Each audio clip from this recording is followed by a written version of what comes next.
Hey, what's going on, everyone? This is Eric with SweetSpotDFS, and welcome to my DFS strategy video for the 2022 Farmers Insurance Open. Now, there isn't much time between now and lineup lock, which happens tomorrow morning, but I figured I'd still get this out to you guys, especially if you haven't figured out your anchor plays for the week, because that's what we're trying to figure out in this video. Again, just as a reminder, lineup lock is tomorrow morning. The first tee time goes out at 9 a.m. Pacific Standard Time, so here in the Central Time Zone, we have up until about 11 a.m. I would just highly recommend getting them in before 10:30. That way you don't miss out on anything. And all my East Coast friends, you have an additional hour, so you got 11:30 to noon to put your lineups in. Just a reminder. And again, in this video, we're trying to find our anchor plays. So we'll be looking at the sweet spot score, marquee tee time pairings, the anchor buckets, which we covered a lot in the preview. If you haven't seen it yet, I'll provide a link top right-hand corner. Highly encourage you guys to go watch it because that one was a pretty good video. So if you haven't seen it, go watch it. And then I'll build some lineups here at the end of the video just to give you guys an idea of how to do it or how to build based off of the bucket criteria. All right, let's go ahead. Let's get in this thing. As a reminder, you can win $20 this week. All you got to do is be subscribed. Leave a comment in the comment section below. Your favorite two golfers you're building your lineups around this week. That's all I want to know. You'll get a free entry into this giveaway. I'm running it at the end of the week. If we hit 275 subscribers, we are now on 272. We got a new subscriber earlier this week, which is great. Mr. Henson, thank you for advising another person to sign up through Twitter. And for all those that are subscribed and you want this $20 giveaway to run, please reach out to your friends and have them subscribe to the channel too. And have them participate to try to win 20 bucks as well. But yes, you guys can all win $20 just by doing the things on the screen, as I just said. And let's get 3 new subscribers. You can win $20 more if you sign up with Prize Picks and put a $20 deposit down using the promo code SweetSpot. Link is in the description below. Best part about this giveaway is, unlike the subscriber giveaway where once a winner is crowned, I'm going to reset all the entries where it will go back to 0. This one, if you don't win this week, I'll put your name into the giveaway next week, and so on and so forth until your name is called. So you will win $20 from this giveaway one way or another. And if you're in a state that allows it, please sign up using the promo code SweetSpot. Link in the description below. All right, let's go ahead. Let's jump into this thing. We're going to start with the sweet spot score. Just a friendly reminder how I create the scores. I look at official world golf ranking, the grass stats involved. So those are your POA splits. We're looking at course history, bogey avoidance, birdie or better. Don't mind these stats here. These are your recent form stats. No one's really getting a huge bump. But I do believe we're kind of now at the first tournament where we can include recent form. You can see the scoring average. Everyone's the same. Recent form average. There is some changes, but it's not really going to change the scoring or the ranking that much. It's going to go with the other stats. And I also have season-long stats for DraftKings points, scoring average, rounds under 70%, cut made percentage, and DK top 10. This goes all the way back to last year's Farmers Insurance Open. So this is year-long stats. Creates a score that then goes into a rank. And our number 1 golfer is Jon Rahm, which comes no surprise. Followed by Justin Thomas and Jordan Spieth. That's right, Jordan Spieth is my 3rd best golfer. And just to let you guys know, if I were to take out these recent form stats, nothing really changes with the rankings. No one really moves outside one place. Like I have Dustin Johnson down here at 16th place. I think he moves up to 12th if I take out recent form stats. So he's still, outside of my top 10. I usually like to look at some of these golfers that are kind of like, huge discrepancies, whether they're maybe underpriced or overpriced. Jordan Spieth, great value. Sam Burns, great value. All of these guys here, Leishman, Finau, and even Patrick Reed, pretty good value. Compared to the 10K golfers and 9K golfers that they're ranked ahead of.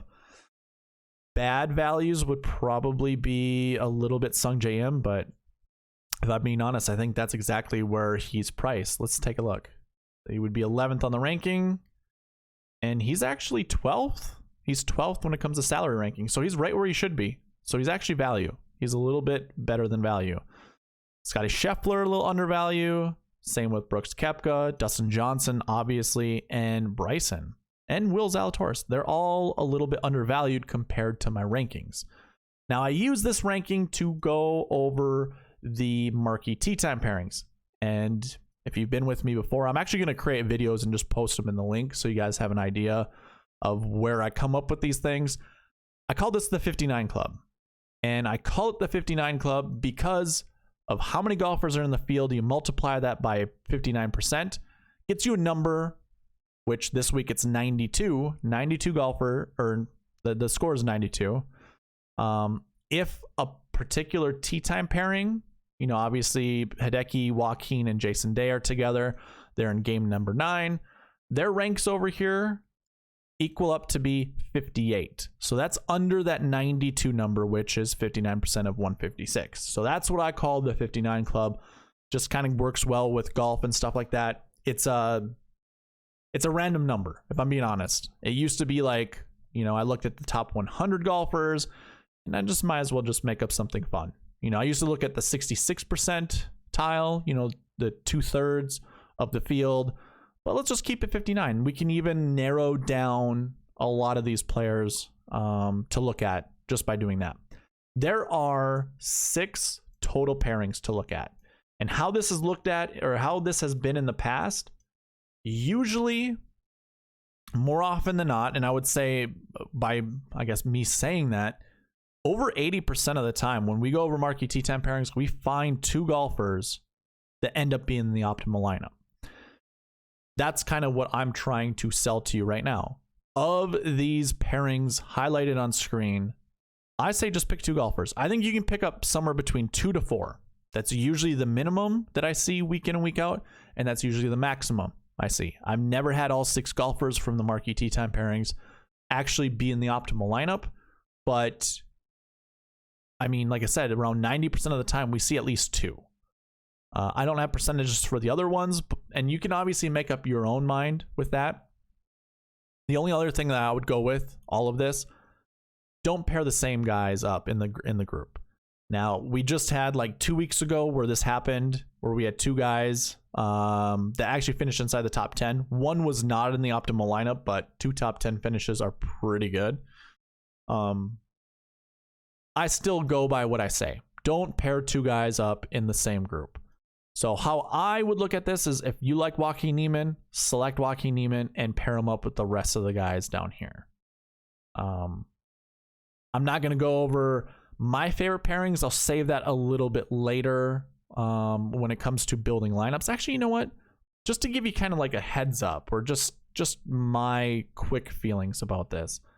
Jon Rahm is my number 1 golfer, and I'm probably going to start most of my lineups with Jon Rahm. And by most, he's just going to be the majority in the 10K range that I'm going to own. He's probably going to have the highest ownership of my lineups, to be honest. And I think that's going to be around 30% this week. So I'm going to probably start with Jon Rahm. That means I'm just going to start excluding Justin Thomas and DJ from those lineups. I don't mind doing a Jon Rahm, Joaquin Niemann lineup. To me, I think there's a lot of value there. I do like Joaquin Niemann this week, and I also don't mind going Jon Rahm, Jason Day.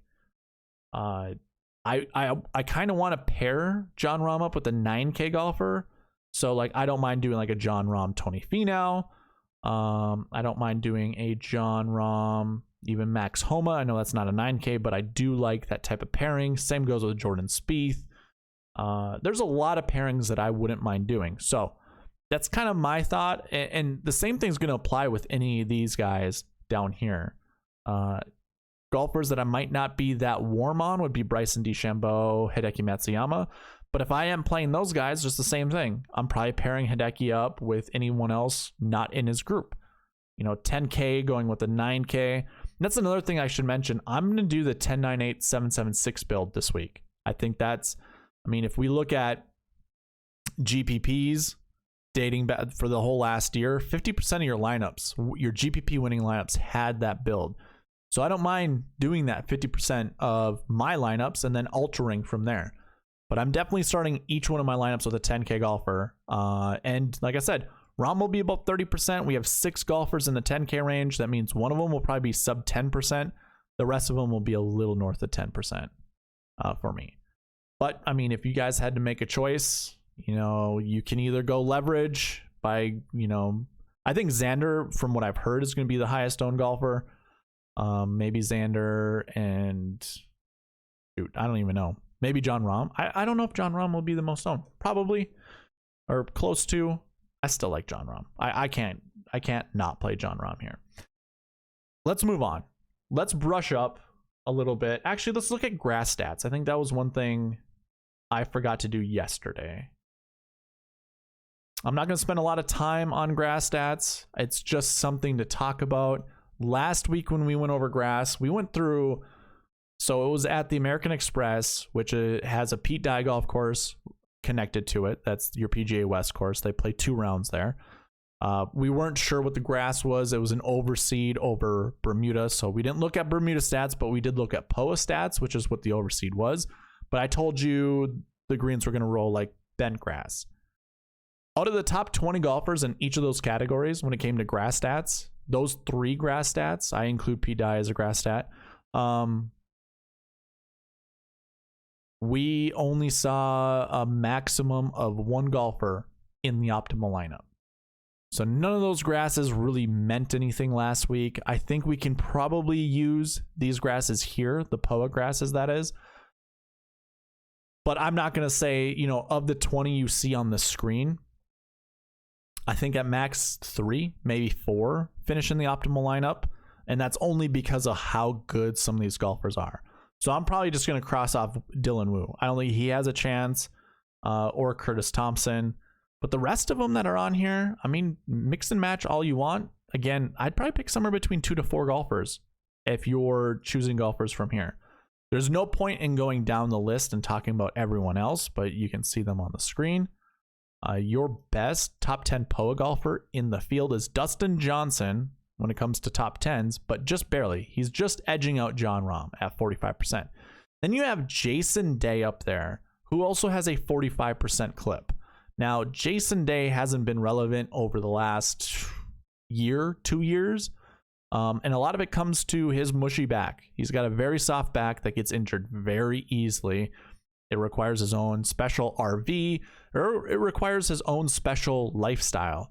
So I don't trust Jason Day ever anymore. But if you wanted to take a flyer, not the worst thing to do, especially with how well he plays POA. And he has won this tournament before.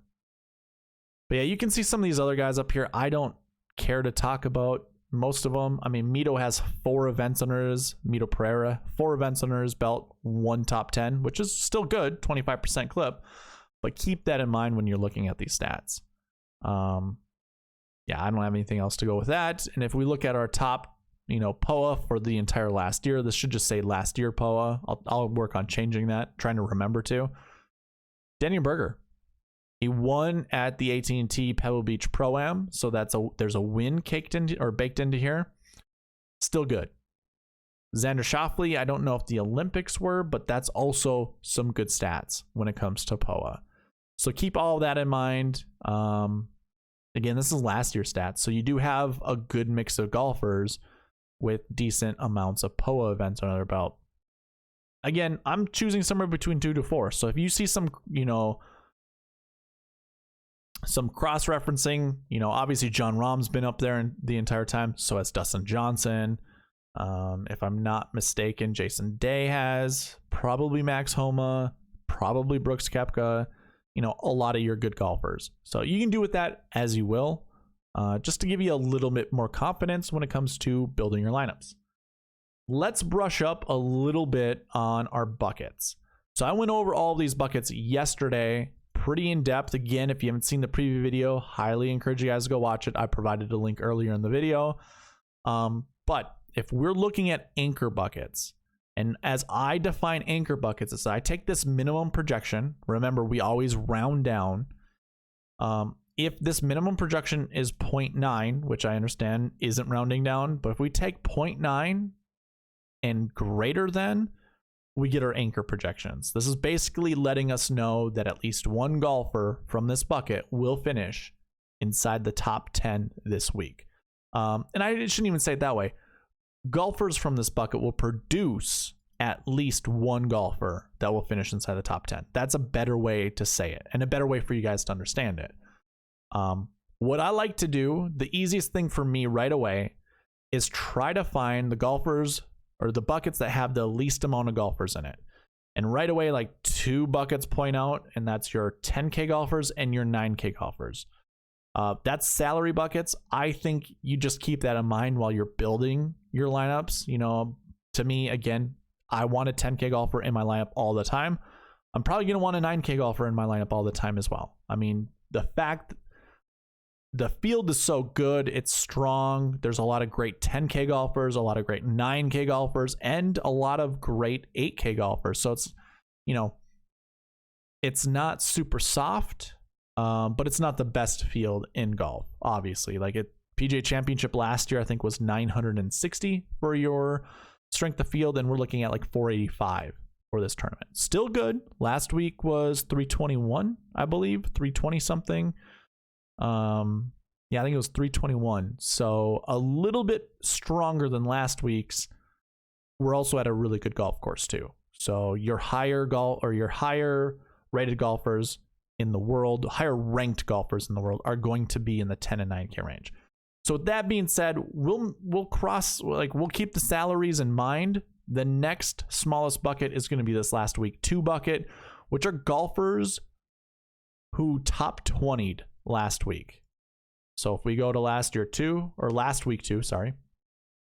and we take a look at these golfers, I think the first thing you're going to notice is Jon Rahm is at the top of the board, followed by Sungjae and Will Zalatoris. These are your only 10 and 9K golfers.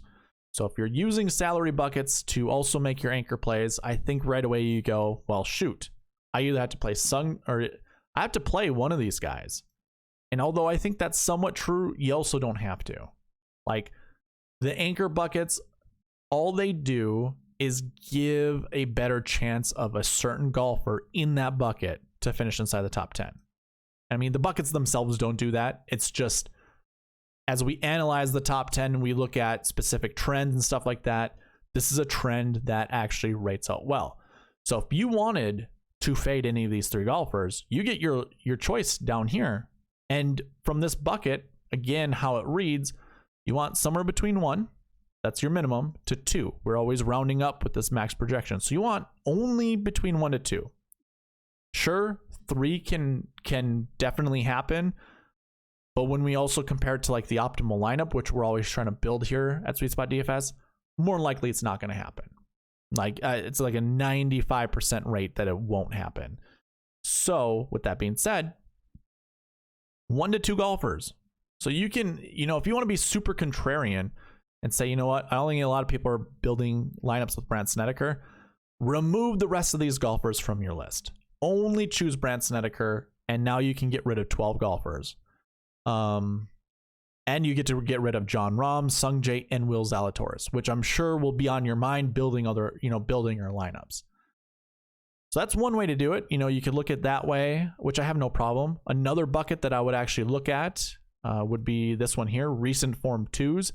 Now, recent form for me is a little shaky this week because we only had 3 events prior to this one. And I don't know how I feel about that when it comes to selecting golfers from it. But if we wanted to, we're looking at somewhere between 1 technically to 4 golfers, but I think it's like 1 to 3 is kind of what I'm looking at. So let's take a look. Recent form 2s. Just double checking. So here again, we see Jon Rahm. So the more you see a golfer in the anchor buckets, it doesn't guarantee that they're going to be in the optimal lineup. It just improves their chances. And Jon Rahm doesn't need any more reasons to think he'll be in the optimal lineup, but it's still good to see that nonetheless. I do see Will Zalatoris as well. So we have John and Will, which were in that bucket before. So was Lanto, Francesco, and Wyndham Clark. So if you chose Brandt Snedeker in that option that I said, you can remove these guys from your choices. So basically, you know, we're not doing that, this, that, or that. Now we have 10 golfers to choose from here. You know, so we had our Brant Snedeker example. And remember, this bucket's somewhere between 1 to 4 by technicality, because at 3.04, if we still, you know, round up, it still gets to 4, but, you know, let's be safe and say 1 to 3. So you choose somewhere between 1 and 3 of these golfers, and maybe it's just one. Maybe you're just, you know, choosing Xander Schauffele. That wouldn't be a terrible pick. Or maybe it's Daniel Berger or Sam Burns. You know, I think Sam Burns is a really good option. So that's also how I would look when it came to those buckets. I'm not going to go over all of them, but you can kind of see most of them on the screen. We talked about this again in the preview video. You guys can obviously do your own research. The best part of the buckets is I'm talking about last year's finish. So whatever site you're on, whatever way that you research this, you can easily do that on your own. Same goes with last week's stats. You can certainly do that. Now, if you're looking at course history, I go back to 2013 and include all the starts and finishes from 2013. You know, we might have some old timers in here, like, you know, probably 6 of them, 7 of them that have course history that goes back there. That won't really matter here. Just to give you a heads up, for those that are so against doing that, it's not really giving anyone a huge bump if you think about it. If you look at it objectively, like say Jimmy Walker. Jimmy Walker is going to have good finishes in 2013 and probably 2014. But then 2015 all the way to 2020, he's going to have some really bad finishes. So it's just, all it does is it normalizes his averages from when he was really good to where he was kind of bad. And you can kind of see, you know, I mean, it provides your own risk model, essentially. You can see how good he can be, and you can see how bad he can be, and just make a decision based off of that. You know, Jimmy Walker is a little bit better than he was a couple years ago, you know, when he's battling his Lyme's disease. And you see how well he can do. He can win this tournament. So if you're projecting him somewhere between 20 to 40th place and you're projecting him for a made cut, maybe that's a good play for you. It's not for me. It's not for the sweet spot process, but still might be a good play for you. And if he fits in one of these buckets and finishes inside the top 10, to me, it's going to be the buckets. To you, it's going to be the course history. It doesn't matter. Like, I get the whole thought process behind it. Like, if Tiger Woods were to show up, his course history is going to be super good. And he hasn't even swung a club, you know, in the last whatever. That's why you include other things in your model. So anyways, it's like a short rant. But yeah, course history goes back to 2013. Recent form are just the last 3 tournaments that we played. Usually I go back 7 weeks of previous tournaments played, but we only have 3. So that's what that looks at. And then obviously salary you get. Strokes gained are a full year's worth of strokes gained stats. So this goes back to the Farmers Insurance Open of last year. So it's just 1 full year of strokes gained stats. So with that being said, we can start building some lineups. And if you want, I forgot to mention this in the giveaway, if you want this optimizer to use, it's available to you guys. Again, just like this subscriber giveaway, you got to be subscribed to the channel and leave your 2 favorite golfers you're building your lineups within the comment section below. And then you're going to have to email me at SweetSpotDFS@gmail.com. Just let me know you're interested in the optimizer and I'll send it your way.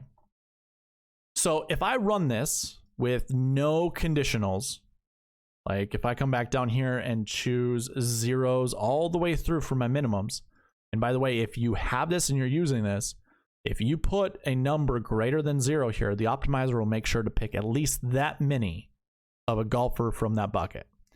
That's how it works. If you're messing around with it and it's not building lineups for you, it's probably because these are too strict. So go ahead and just make these all zeros.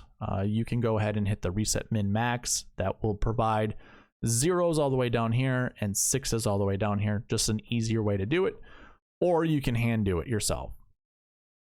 But if I do that and I hit run optimizer, you know, we're not looking at any buckets. We're just looking at the sweet spot score. It's a very balanced build. Jordan Spieth, Mark Leishman, Patrick Reed, Justin Rose, Joaquin Niemann, and Cameron Davis. It's a really good lineup. I have nothing against that lineup. A lot of these golfers were talked about, and a lot of the podcasts all the way, on YouTube, on Spotify, on all of those platforms. A really good lineup. I really like Neiman this week. I really like Cam Davis. It's funny, there were some people like, I like Aussies. Like, Aussies have done well here before. I don't understand why. I mentioned this during the, I think, Sony Open, maybe the Tournament of Champions. It's currently summer in Australia. The circadian clock in all of us. For Australians, it is golf time. So obviously PGA Tour players are, they're golfing right now, obviously, and so they have to be in the moment golfing. But summer comes around for us, and it doesn't matter if you're PGA Pro or not. Summer just means memories of golfing. It brings back what is known and what is common to us when it comes to, the golf season. I heard this talked about from Mark Immelman. I firmly believe it. I mean, it's wintertime right now. I'm not swinging the golf club a lot. You had Christmas, you had all that stuff. So, for us, it's, golf, we can pick up clubs and go golfing. It's just not going to be as sharp. Again, they're PGA Tour pros. I get it. It's not going to matter that much. But there's a reason why Australians do well during this time of the year, whether it's in this tournament or the Genesis Invitational. I don't remember many Australians playing last week, but you've had in the Sony Open, Cam Davis playing well. Who else? Maybe not Cameron Smith is what I'm talking about. At the Sony, and Cameron Smith also won the Tournament of Champions during the time of Australian summer. So that's probably mostly to do with why Australians are doing well, especially when the courses don't really match up. Like the Sony is nothing like this course, or this course is nothing like Sony. This course is also nothing like Tournament of Champions. But I feel like we're going to get, another Australian inside the top 10. So Cameron Davis, I don't mind that. I also don't mind Mark Leishman, another Australian, or even Jason Day if you were to go that route. But this is without any conditionals. Let's go ahead. I told you I want a 10K, a 9K. This is kind of how I'm going to build. It's going to be 10, 9, 8, 7, 7, 6. And I do have two 6K ranges, which since putting this in, because it used to just be one 6K range, I kind of was like, man, I want a 6K golfer, but I want the optimizer to select based off of percentages instead of creating two different ranges. Because sometimes I do want a high 6K or a low 6K, or I want the optimizer to select for me instead of doing this way. But anyways, if we went this route, built a lineup with those conditions set, now it changes. We're going Xander to Jordan to Reed, Neiman, Davis, and now we invite Patton Kizzire. But let's say we don't want, a high 6K golfer. Let's do a low 6K golfer. Who could be the best one that'll give us? Kevin Tway. And now we basically keep that core that we had prior, Spieth, Reed, Rose, Neiman, and now we invite Tway to go along with Xander. So it's kind of just mixing around. So those would be the optimal lineups based off the metric I have in this column. So if you are using this optimizer, you can change this metric to whatever you want. So if I like Dustin Johnson, see 980 is what I have to remember, and I put like 1200 into this metric, it's going to be the highest metric, and I guarantee you Dustin Johnson will be chosen. So there you go. That's how Dustin Johnson will be chosen. But if I bring him back down to 980, I don't have to show you this. You already just saw it. 980.33. And that's based off of all of the scoring that I talked about earlier with the sweet spot score. But I want to include all of the conditionals that I have. So I'm going to go ahead and scroll all the way over here. You don't have to do this. In fact, what you can do before you do anything is just go ahead and do the sweet spot defaults right here. I'm not going to, because I have everything set the way I want it to be set.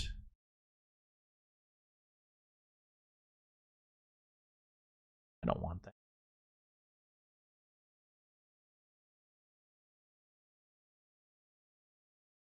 I've been able to just copy and paste special. I don't understand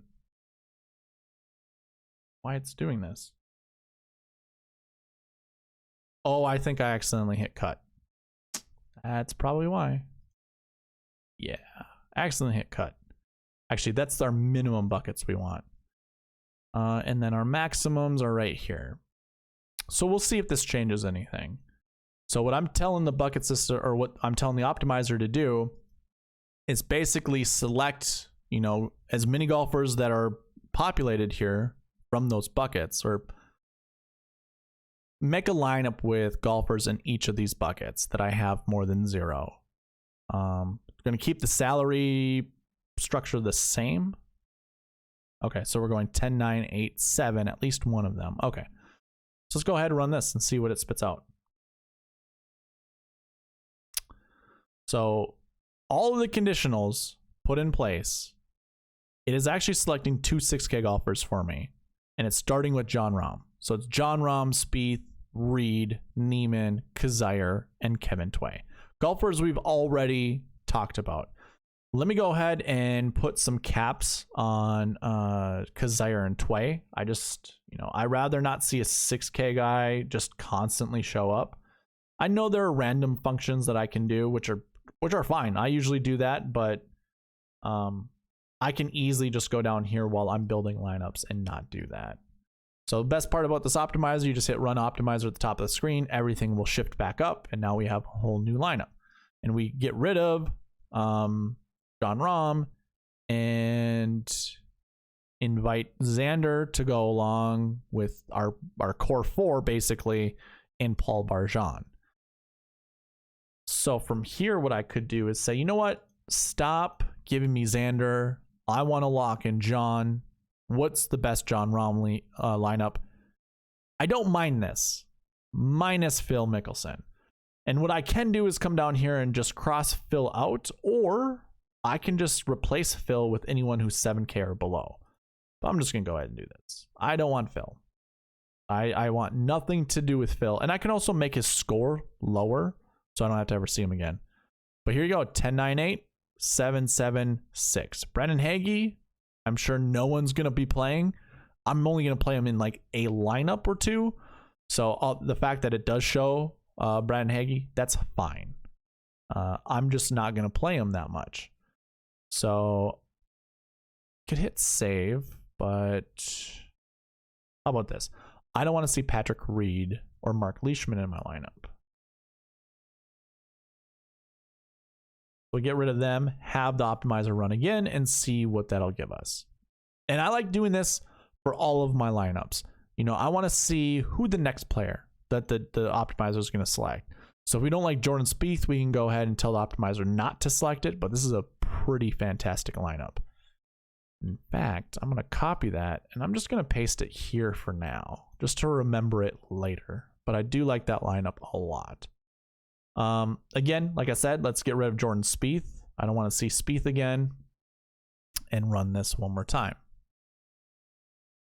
Now it's Rahm, Burns, McNeely, Neiman, Matt Jones, Curtis Thompson, which I actually don't mind. Curtis Thompson, I think, is a fine player, but let's say that's too low for us. We don't want to take on that risk. We can go ahead and get rid of that low 6K range and just select high 6Ks.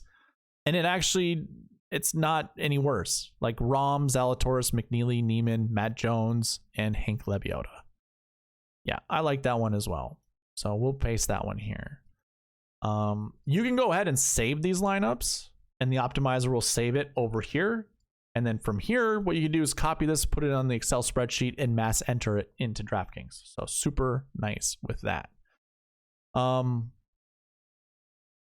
Let's see. I can go ahead and my second choice. I mean, I do like Xander, but let's just run some optimizers and see what we can get.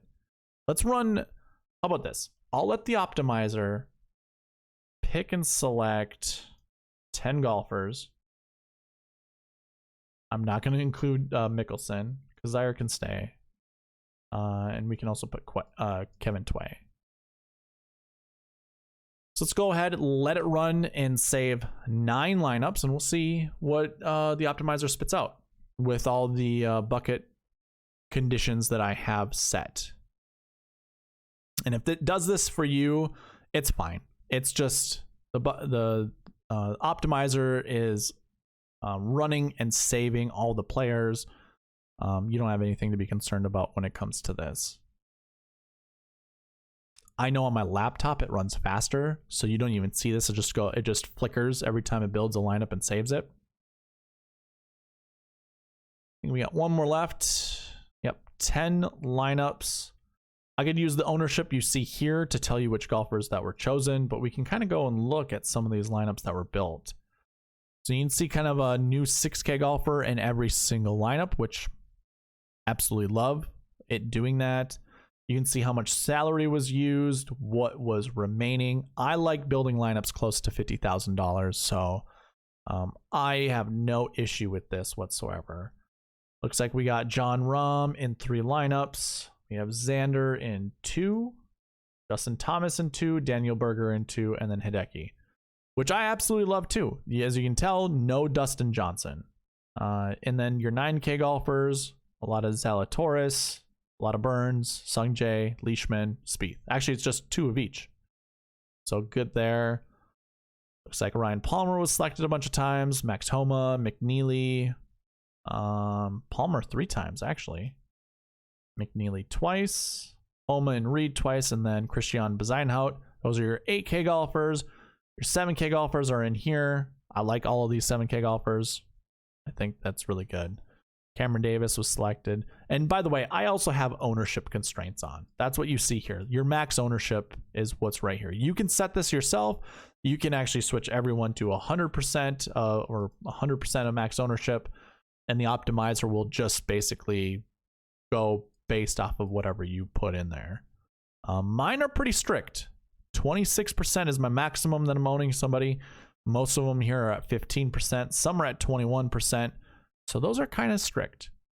And again, you can change the metric in here if you like someone. Sometimes I'll go in here and manually enter them myself because, you know, if you liked Matthew Wolff at 911, he's probably not going to be selected at all. But if you put like, you know, give him a modest number. Don't make him the most expensive, but let's just say 1050, which is still pretty high. If you run the optimizer again, Matthew Wolff is more likely going to show up in your, yeah, there he is. Going to show up in your lineup. Now, what I'll say, once you run a lineup and save, Excel saves your spreadsheet. So you can't hit the back button. You're going to have to remember what that number was if you want to update that. I think it was 911 something. We'll just keep it at 911. He's in need of emergency, so we'll just give him that number. Seems pretty solid. If you want to see if you had duplicates, I have this column here. This helps me out. Just go in here. It's a count if function. And really what you want to do is just look at this column. So I would go in here and just make sure it's I2 or just remove the number and, you know, that's in there and then go to 2 and then copy, you know, you can just click and drag the little box down here all the way down to where the zeros end. And this should give you an idea of any duplicates you have. So far, I have all unique lineups, which I absolutely love. That's what I'm trying to build, are unique lineups all the way through. Maybe that's not your taste. That's fine. But that's all I'm going to do with building lineups this week.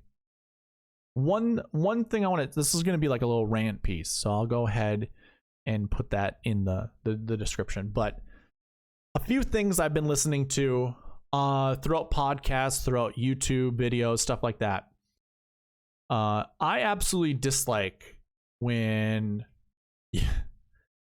I joke about this because I'm kind of a stat nerd, a data nerd, but I'm an athlete first, and then I get into data. So as a competitive golfer, as I listen to some of these stat nerds talk about golf course stuff as if they know it, I get a little frustrated because they're the more popular people, popular podcasters people listen to, which I have no issue with that. You know I have my shortcomings with this podcast and stuff like that. Whether I'm entertaining to some or not, that's up to you guys. I'm not trying to be the most popular person. I'm just trying to be the most informative person. So when I hear things that I absolutely can't agree with, or I don't understand why people are saying, I want to bring them up here. So the first thing that comes to mind is the POA grass this week. POA, why it's so difficult to putt. And sure, you can make this as generalized as possible. When I hear some people say, well, it's the greens, they're budding, you know, throughout the day, stuff like that. They're absolutely right. That is true of all POA. But the thing is, they bud more during warm weather. And you're not getting that in San Diego during this time of the year. So that budding isn't necessarily going to be as noticeable this week. I can only imagine, and I'm not there. I don't know what the growing conditions are, because that's the one thing to note. Grass needs optimal growing conditions.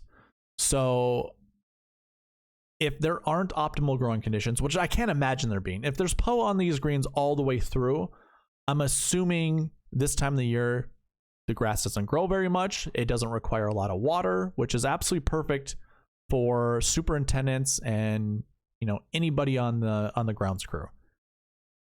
With that being said, greens aren't going to be as bumpy as people are making them out to be.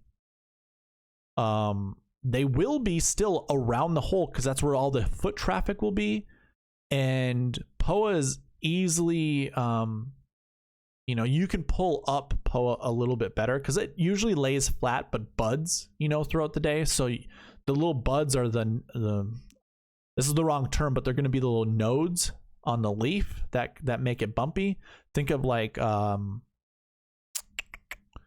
think of the dang weed, like maybe hayweed. It's probably the wrong thing. Or maybe even clovers. If you want to look at like clovers, for instance. No, that's not right. I can't think of the dang weed I'm thinking of, or I'm trying to think of. But it's just going to be like little bumps, you know, whereas most blades of grass are a blade. This is more of like a flower, where it starts with a bud. You know, that's kind of what I'm trying to get at. Almost lost where I was thinking, or I was going there. Around the hole, that foot traffic will pull some of that stuff up, and it'll make it very inconsistent. That is going to be true of all golf courses, though, but here on POA, it's going to be a little bit different. So the reason why you want golfers who are better on POA, you know, whether they have better POA splits or not, I mean, that's a whole separate issue with strokes gained stats. Great putters on POA are firm and fast putters. They're putters that hit the ball through the break. If you remember Tiger Woods playing, or even Phil for that instance, those guys will hit a 4-foot putt 4 feet by. That's how you make putts on POA. You just hit it through the break. You hit it through the bumps. If you are a leg putter or a lag putter throughout the rest of the world, here in the northern Minnesota, we like to say our lazy vowels, our leg putting. It's going to be difficult, because now you're going to, like, the golf ball's going to face those bumps by the hole. So keep that in mind. There's no way you're going to figure that out. There's no way, unless you know how a putter putts. You know, to me, like a Hideki Matsuyama, probably not the greatest on POA, because he is we call it cup speed putter. Someone who hits the ball exactly the speed it takes to get to the cup. That's more or less Hideki Matsuyama. So his ball will get affected by those little bumps. Phil Mickelson, Brooks Koepka, Dustin Johnson. Dustin Johnson's kind of an in-betweener. John Rahm's a great POA putter, because he hits every putt firm. He's not a died into the cup type of putter. So if you know that off the top of your head, those are great POA putters. But just to say someone's a good POA putter based off of strokes gained stats, you're not going to get a good picture based off of that. Strokes gained stats are so heavily relied upon what just happened the shot before. Actually, putting stats wouldn't be. Putting is just about making them at certain distances. So disregard that. But that's my take on POA splits. The fact that you need a draw at this golf course doesn't make any sense to me. So what I like to do is, if I were to look up Torrey Pines South Course Blue Golf. A great place to go and look at the golf course through. I mean, you have to create an account, but you can see the layout of every hole. And if you go throughout this entire yardage book, as they call it, there are no holes that require a draw. Like, there are very few holes. Like this hole, for instance, how that green sits, like most of your, let's say you hit it 300 yards, or maybe you lay up to 260. This green, where it's going to look at, well, how it's going to look to you from this area is it's going to slant a little to your right. That is perfect for a fade golfer. Where on this hole would you see a draw being preferred? You just wouldn't. So even if you continue going through here, some of these longer holes like this par 5, now you look at some of these bunkers that come into play, like this whole entire bunker here. If a pin is over on that right side, a fade is perfect. You don't have to hit that type of shot shape into the green. You could hit whatever you want as long as you play for the middle of the green. But if you want to get closer to the hole, a fade's better. Plus, a fade gives you more control. You're going to be able to stop the golf ball a little bit sooner than a draw. Same, like, and then you look at something like this. This hole right here, that green is not shaped for a draw whatsoever. So I don't get why some of the people, and I know where it starts from, I don't understand why a draw is necessary. In fact, that's not the right thing I want to do. If you remember the tournament information we had, I gave you the shot shapes right there and right over there. That would be the south course. This would be the north course. We want to see more fades than draws. I only had 2 holes that require draws that I can see. So to me, I don't get it. That's another one of those things that I just don't understand. So I think that's all that I have. I don't think I need to provide anything else. That's kind of my rant. I'm good with that. And we kept it relatively short. So, reminders, giveaways. You have an opportunity to win $20. Just gotta be subscribed, comment down below, share it on Twitter, try to get new users to come subscribe to this channel, and we'll run this giveaway once we hit 275 subscribers. If you want an additional way to win $20 and you've not yet signed up on Prize Picks, it's another way to do it. Sign up with the link in the description below. I'll get you straight to the sign up page with the promo code SweetSpot. Put $20 in your account and you're automatically entered into this one. Easy way to win $20. And then obviously if you want to use the optimizer that I was using to build lineups, that's also available to you guys. Just hit me up, SweetSpotDFS@gmail.com. Of course, be subscribed and comment down below your 2 favorite golfers you're building your lineups around this week. That's all you got to do. So with that being said, thank you guys for watching. Please leave a like, comment, subscribe, all that good stuff, and good luck this week. All right, bye.